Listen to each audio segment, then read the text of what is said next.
Hi guys, today I'm going to show you a quick video on how to fit the Bride Stradia 2, this is a replica seat with a genuine rail, to my Fn2.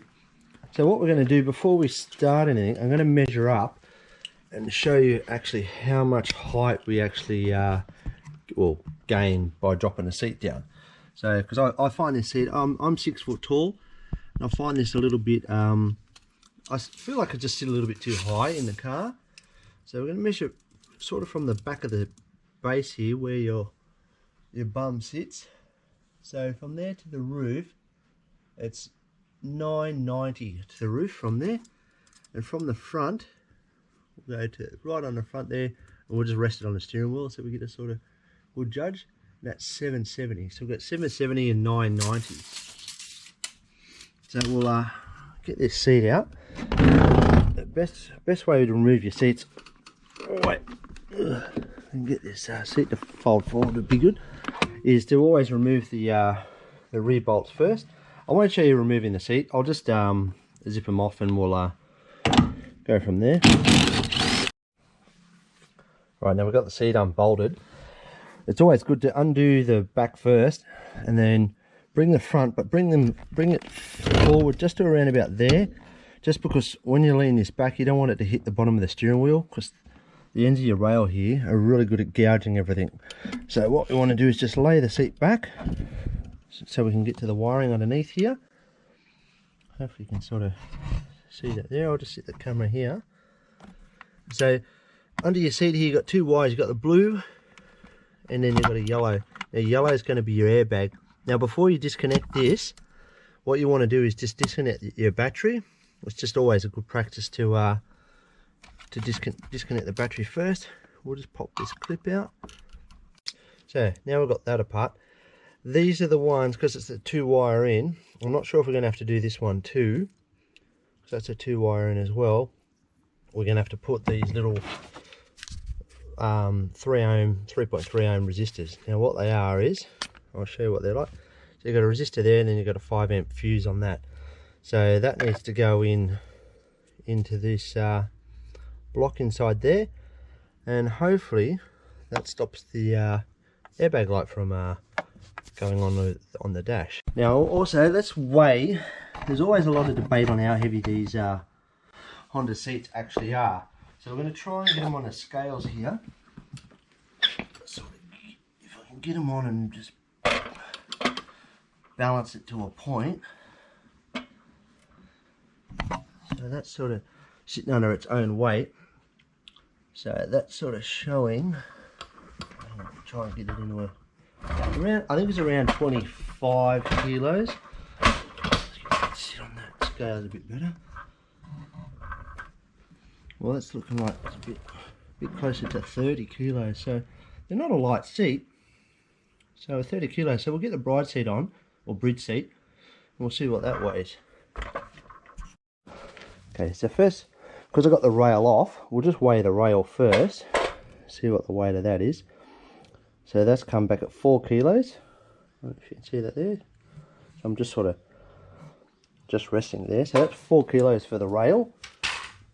Then we'll grab our seat, which you can tell it's a heap lighter already.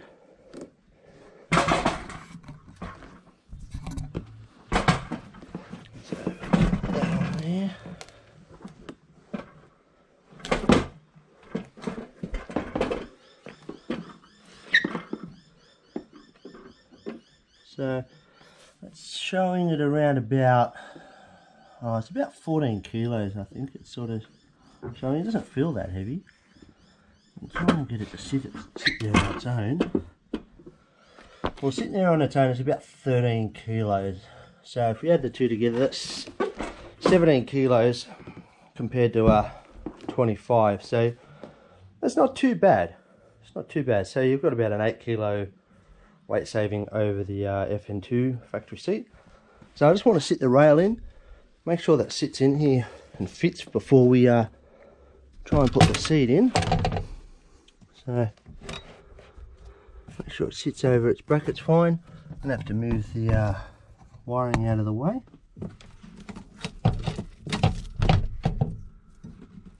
sits nice. So hopefully that'll sit nice and low. So what I'll do is I'll sit the bride seat on, and we'll just sort of measure that from the floor up to the ceiling.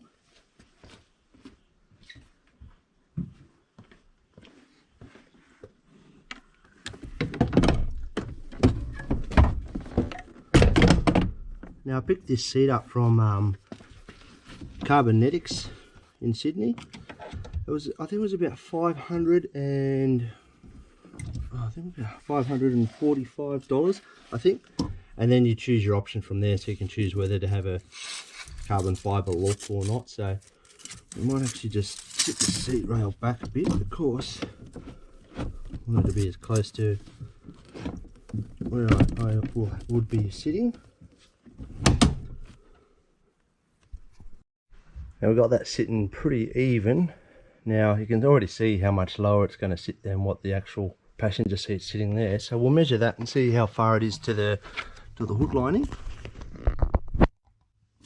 And hopefully we get about an inch gain. So we're 990 from the rear, straight up.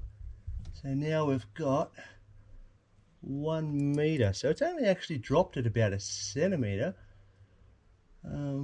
Hopefully it feels more than that. So from the front it was 770 from the front, from there to there. So that's 810 now. So maybe it's dropped a fair bit, but it'll be more testing when I actually sit in it. So yeah, so what we'll do, we'll get it all bolted up now.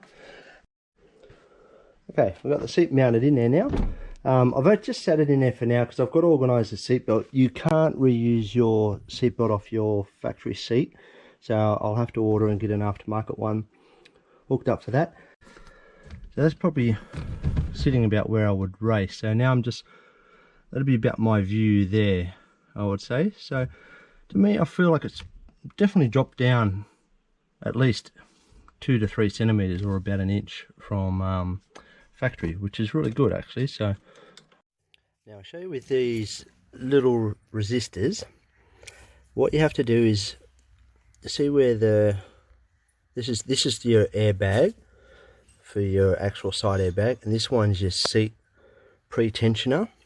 So the way to hook it up is the way I'm looking at it now. See in there, that's your little resistor in that side, so the circuit's got to go through that way and then back out through that way.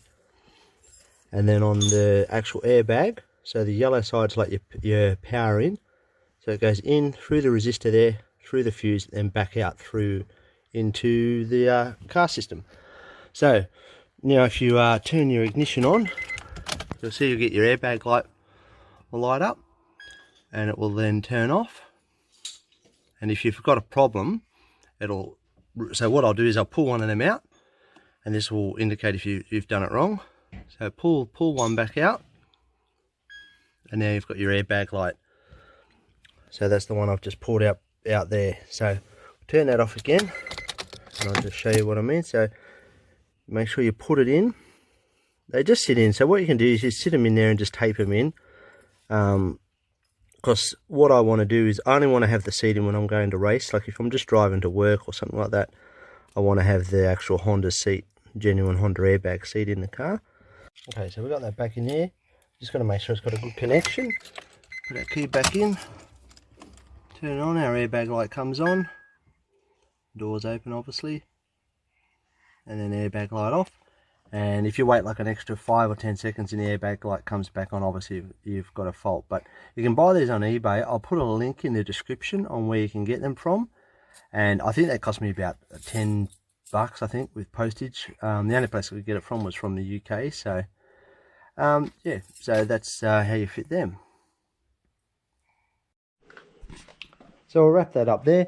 So you can sort of see it's about an inch lower than the passenger seat, which is good. The Honda seats are pretty good, but obviously this is a lot more hugging when you're on a racetrack. You sort of find after a few laps, you'll probably find those seats just start to slide around, and you actually spend more time holding yourself in a seat while you're racing and worrying about that rather than actually what you're doing. So anyway, that's it for today's video. So I'll leave it as that. Yeah, thanks for watching, and subscribe to the channel, and we'll have some more updates with some other stuff next week. Cheers. See ya.